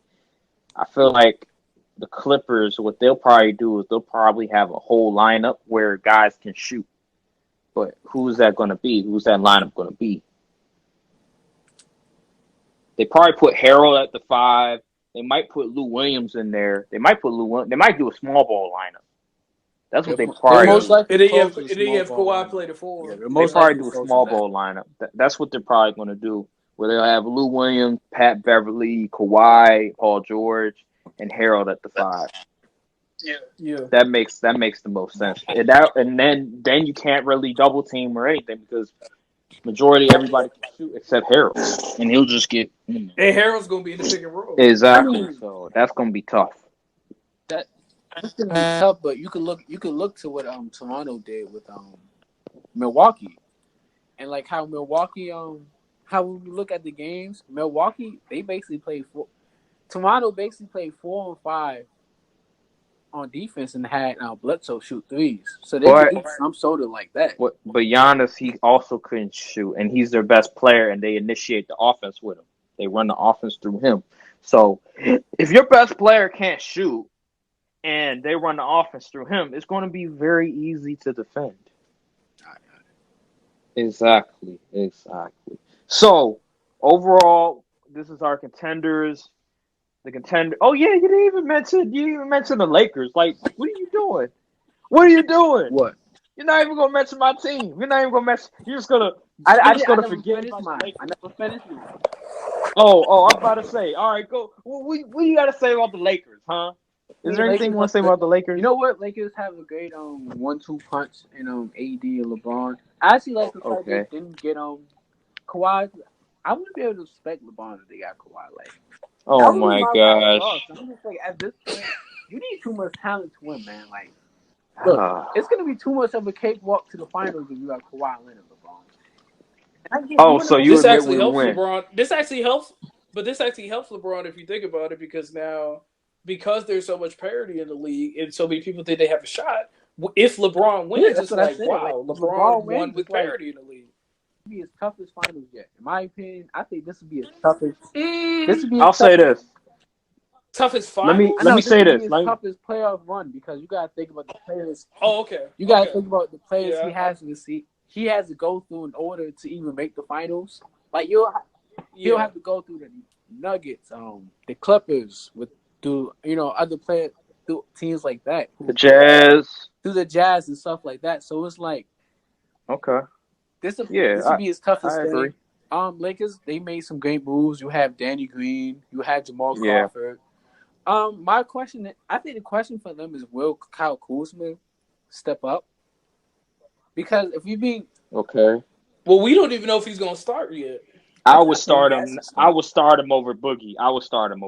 Yeah, sure. yeah. I had a conversation earlier because we were like, you bring Boogie off the bench to start, and then if Boogie shows how productive he is, then you can. I will start Quinn Cook too. I will start Quinn Cook or Alice. And then Boogie, like, I guess you could start Quinn Cook since LeBron's gonna be running point anyway, because him and Rondo on the floor. I will start Quinn Cook, bring Rondo off the bench. I would have my lineup would be Quinn Cook, Danny Green, LeBron, Kuzma, and AD. I think that's the only problem I have with that lineup is defensively. That's gonna be scary defensively. I don't see how we can. We need another wing defender, and we need another shooter for sure. Lost Bullock, right? Yeah, Reggie Bullock. No. Yeah, we lost him. He went to the Knicks. But we could get for instance, if Kyle Korver somehow gets bought out by the Grizzlies. Did he get traded to the Grizzlies? He got traded to one team. I don't know what team it was. But whatever team it was, if he gets bought out, might be able to get Kyle Korver. And, of course, Iggy. I don't think nobody's going to trade for Iggy because of his contract. Iggy's going to get bought out. Yeah, if he gets bought out, yeah, that's what's more likely. They've been saying this for weeks that he's going to get bought out by Memphis. Nah, but then Memphis said that we're going to trade him. They weren't going to. Yeah. But how you going to trade somebody with that contract? So if he gets bought out, I would say we get Iggy, maybe Kyle Korver, and I like our chances. I like Iggy as a guy that we can bring in to defend, and if he needs to start, we can start him, or small ball lineup. We can have him, especially if we want to speed up the pace. So I like that. But overall, the one thing I'm worried about with the Lakers is defensively. I don't know how we're going to be able to stop people on a consistent rate. But I will say that the one thing that the Clippers don't have is size. What we do have is size, which is a big plus because you got McGee, you have Boogie, you have Anthony size Davis.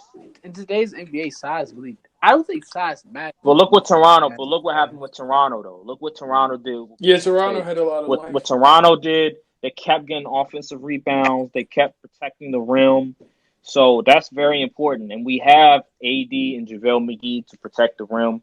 And we have DeMarcus Cousins who can stretch the floor if need be and also handle the ball. So we have a lot of versatility. But in terms you of say one defense, finals that they lost, but like we act like they didn't win 3 finals for like no big man whatsoever, with no traditional big man whatsoever. So it's like, I mean, they had Kevin Durant. I mean, it's Kevin Durant. Kevin Durant, But I don't. Kevin Durant is. They had Bogut and Ezeli in the first But round. think about this though. Kevin Durant is 6'11" with a 7-inch wingspan, 7+ inch wingspan, and he's not even your center. He's your small forward. I mean, think about that. Moss, like what, 6'7"? And then you had Kevon Looney, who's about 6'10", 6'11". So they had, pretty. And then Klay Thompson is 6'7" as your shooting guard, who has pretty long arms. Stephen Curry has long arms. He's 6'3", and the only person that was kind of short was Draymond. He's like 6'7", 6'8". So I mean, they had size. It's just the thing was they were, kind of skinny. But once you lose Kevin Durant, from a defensive, perspective, it's kind of easier to exploit the Warriors, and the Warriors can't really defend like they used to because they lost Kevin Durant, who's like arguably 6, 7 feet tall. But you need size in order to, defend and also be able to get rebounds. Nah, I mean rebounds is more. I think rebounds is more so of an effort thing. Rebounds is more so of an effort thing. I mean, you think Golden State wasn't giving out effort? You think Golden State wasn't trying? Golden State wasn't trying on defense. Golden State just wasn't getting the stops that they could get. And you say the problem? You say it was like it was like that the whole season, but the problem was KD kind of covered it up. Like KD covered it up with his scoring, so it wasn't like a big deal. But once I'm just talking about the finals, and they could, because like before the Warriors used to go tit for tat and just out 2 people. I'm just talking about the finals in general. The finals. I partially agree with Brandon. Like they may not have tried as hard at the beginning of games, and I think that might have been a microcosm of the previous series against Portland because they were able to just get out of leads. Right. I mean, to just handle deficits like that. I think they were just tired. I think they were just tired. I think they were just exhausted because, number one, when you lose a guy like Kevin Durant and then you have all these guys banged up and injured, it's going to take a toll out of you physically and just... Especially when you don't have any depth. Exactly. So I think overall they were just exhausted, so they weren't able to get those rebounds, weren't able to defend at a high rate like they normally are. And Iguodala was hurt. Looney was hurt. Kevin Durant was out and stuff. And, yeah. And another thing is, like, they weren't battle tested. I mean, we could look at who they playing against. It was like they had a cakewalk to the finals, in my opinion. This was the first time they weren't battle tested. Come on now. They weren't. Come on. Of all Portland. Come on now, they're not that. They still won. They still won the shit. They're still 3-time champions. I'm talking. You could say the Lakers this season. You could say the Lakers in the 2000s weren't battle tested. Playoffs. This season they didn't have the challenge in the playoffs. You could say Lakers in the early 2000s weren't battle tested. Like, come on now. I'm just saying. This team, because this team is different. I think this team is different from last year's team. Because you have Looney. Because you actually have big men. How you going to say they're not battle tested, but then you're going to say, well, if Klay didn't get hurt, you don't know what could have happened. They could have won. How you going to say they're not battle tested, but then go back and say, Klay Thompson. On their playoff run, I didn't think they had any competition besides the Raptors. But we're talking. But then we're talking. Because not too long. Turn on. It's like not too long ago. You were talking. Turn on. And not too long. They did have a chance, but that's just something exactly. you just can't turn on. That defensive so how intensity. How they not battle tested? You're not gonna let me go. I just told you who they play against in the playoffs. Who they play against in the playoffs, Aaron? But you just said in the finals that we can honestly say they're gonna win. They're gonna win the finals. Who so against OKC in 2016, that wasn't. They weren't battle tested. This year. I'm talking about this season. Oh, you're talking about this season. I thought you were talking about overall. No, I was talking about this season. This season. Okay. This team. Okay, this season. Okay, you can argue this season. All right. They. This was the easiest. This was a cakewalk. This was the first time I can honestly say. I disagree. Because Houston, people were saying Houston should have won that series. Houston, they had the shot. People said Houston should have won that series. Chris Paul wasn't doing anything. But they still thought Houston should have won that series. There was no excuse that Kevin Durant's out. They should win now. They should win the series. They should have, but Chris Paul wasn't doing it. Chris Paul was old. Chris Paul wasn't doing the fadeaway threes. Chris Paul wasn't shimmering on Stephen Curry. Chris Paul wasn't doing the miraculous stuff he was doing last season. No. Why you gonna put you? Why are you leaving? Why are you not mentioning James Harden when he could have taken over the game? James Harden was in those past. in those last. Hold up. But the last 5 minutes of the fourth quarter in Game 6, where was James Harden? He was too busy carrying them the other 30 minutes, the other 35 minutes. He was too busy carrying that team. He was the only player that I'm like, okay, you're doing your shit. Capella was trash. I agree. Capella wasn't even on the floor. Last season, Chris Paul was closing out the game. So James Harden didn't have to do all this. But wait a minute. The last 5 minutes is where Chris Paul is. Hold up. And that's where he shined last year. Hold up. How come? So you say, okay, Chris Paul was closing out the games last year, but James Harden, he wasn't doing that much last year in that series. He wasn't doing as much last year. So why are you letting James Harden off the hook now? What do you mean why I'm letting him off the hook? You're letting because last year, okay, Chris Paul. He was closing out. Chris Paul was the best player on the floor that series. Yeah, but you got to feed the hot hand. But James Harden wasn't doing that much in that series because Chris Paul had the hot hand throughout those games. So you know what? He deferred to that team deferred to Chris Paul for that series. And why can't Chris Paul defer to James Harden? I mean, Chris Paul deferred to James Harden in this series. So what happened? James Harden is the best player. James Harden needs some help. I mean, you have Oh, he needs help. Look, but last year, James Harden was deferring to Chris Paul. He needs players to step up. James Harden. Why can't James Harden step up? Why can't James Harden? He was stepping up this season. The last you know year, what? That was all Chris Paul. Didn't we just quote what's his name? Got taking L's. James Harden took his L. You know what? He came back harder this season, and guess what? He carried them. He carried them through most of the games. Carried them in the regular season. But you're still letting James Harden off the hook. You're letting James Harden off the hook. Last year, he deferred to Chris Paul when James Harden is clearly the better player on the team. Damian Lillard? You got to take your lumps. Look, he had a lump last year. All right, I agree. What he do this year in the playoffs? He showed up. But you're criticizing. He didn't show up down the stretch, Brandon. But you're criticizing Chris Paul for doing the same thing James Harden did last year. Chris Paul didn't show up nothing. Chris Paul he evaporated. He evaporated from the playoffs. He wasn't nowhere. Where was Chris Paul last year? I mean, where was Chris Paul this year? He was a shell of himself. He was. I agree he wasn't as good as he was last year, but James Harden wasn't as good as he was this year. You got to take your L's and lumps. It's the same thing. It's the same thing. I'm just saying, be consistent. Guess what? He came back better than ever. Scored 36 in the season. Came in the playoffs. That's in the regular season. That's the regular. Don't talk about the regular season. Talk about the playoffs. He won two games against the Warriors.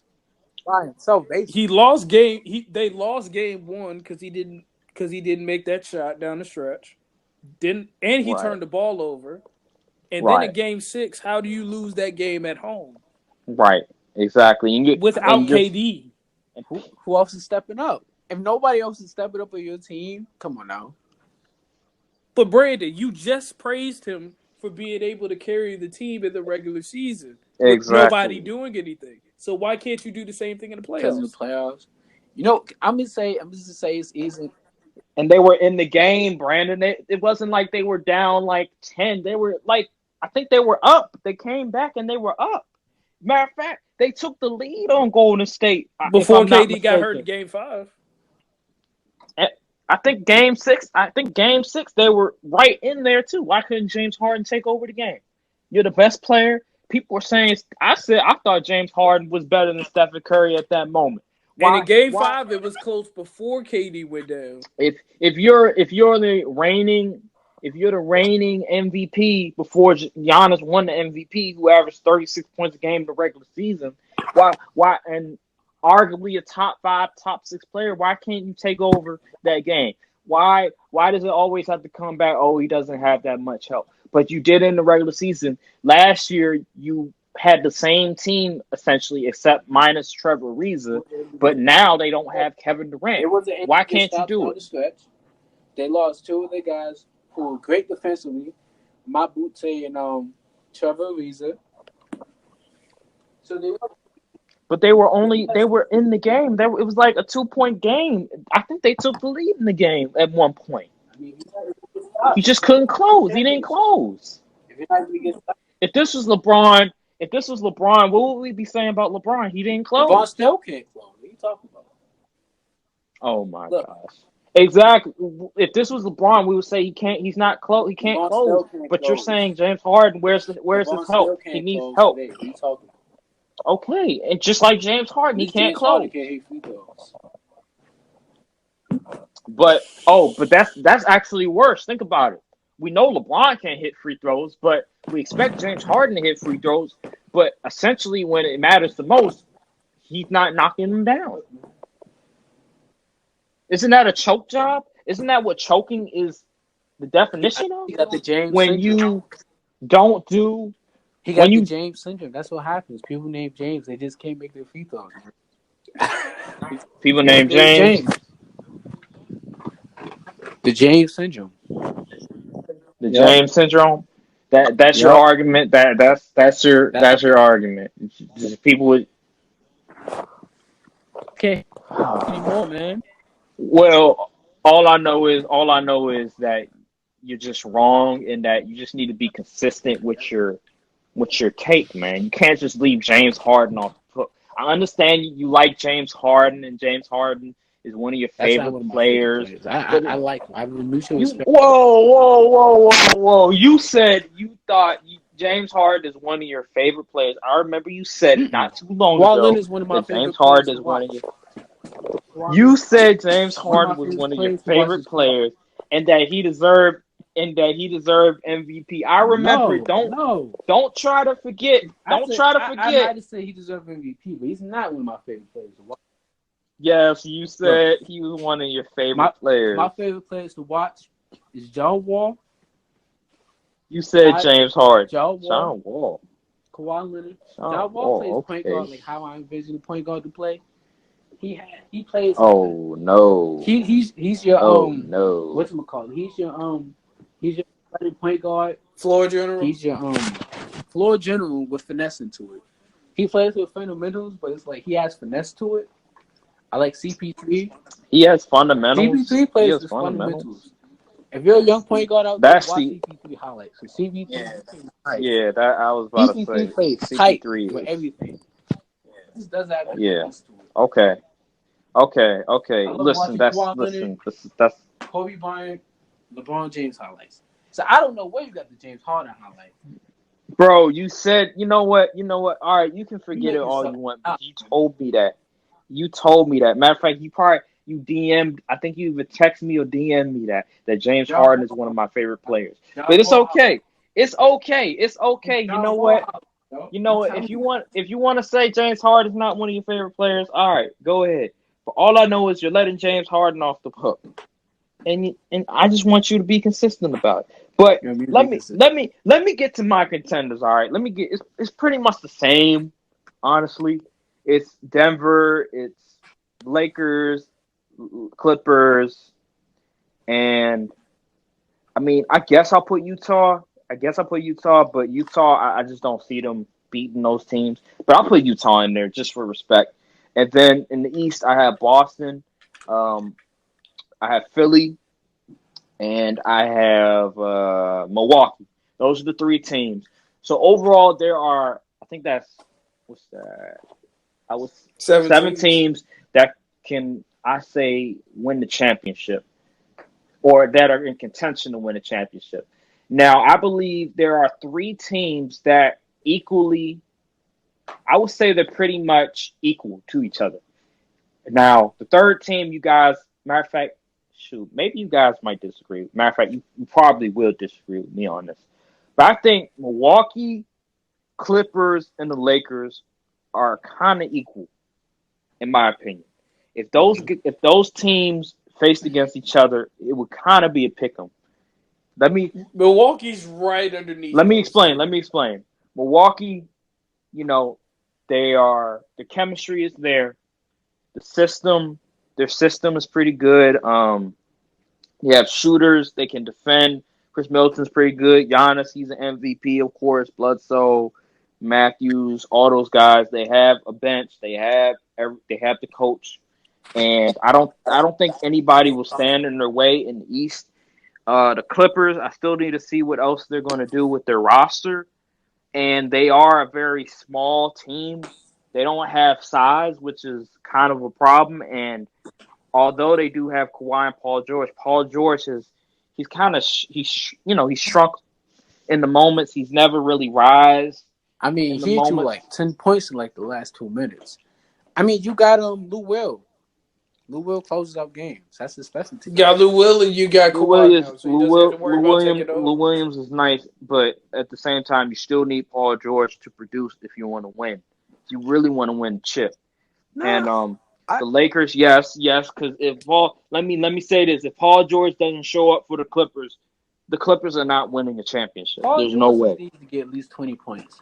If Paul George gets 20, let's say Kawhi gets like 27, and Lou Will, he just scores like whatever he has. He just scores whatever he has to do in the last 2 minutes. I think you got a great team, and plus they could get stops. Think about that team, and like most of the teams, they can actually get stops. But they don't have no size. Have 2 lockdown guys, huh? But they don't have no size. That's the problem. They don't have no size. Does not mean that there's not really that many dominant big men in today's game. Okay, guess what? The Lakers have a dominant. The Lakers have a dominant big man. Two potentially. Who's the second? I mean, Boogie's still coming back from injury. So and the Lakers. That's why I said potentially. The Lakers have versatility in terms of they can put. Boogie, Lakers can't get stops neither. They can put Boogie and AD in there together, or they can put JaVale McGee and AD in there. So you can have. So that's look. If you look at that, that's gonna be tough too. Lakers can't get stops. So my question is for them. In terms of a win, it wouldn't be how would the Clippers stop them, but it would be which team could get stops between both of them. Which team could really get stops, and which teams can close out games. And I trust the Clippers more than I would trust the Lakers when it comes down to closing out. That's fair enough because you have Beverly, you have Colette, you have Kawhi, but they're still short. Because all you have to very do smart. is foul the ball. They're still very tackle ball. Here we go with this. It's still very small, and the Clippers. I mean, they only go 6 deep. If you look at it, they're only 6 deep. Everybody else is a question mark. They only run 6 deep. The Lakers, if you look at who they put in, the Lakers have depth. And if the Lakers add like Iggy and Kyle Korver, that just adds more to their depth. Because the Lakers still have their mid-level exception. The Lakers could offer Iggy their mid-level exception. I agree with that. Lakers have depth. Exactly. So I just don't think the Lakers just have guys to close out games. That's why I said Kyrie will probably be the perfect guy for them because I think Kyrie will be able to close out games. I think. Listen. Well, LeBron can close. LeBron can close. He could close.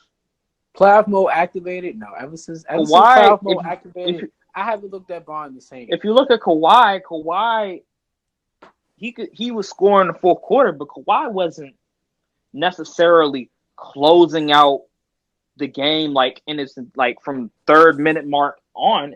It wasn't really Kawhi doing that. And just like Toronto, the Clippers have a guy. They have Lou Will. They have a guy like Lou Will who's going to come in, get you buckets.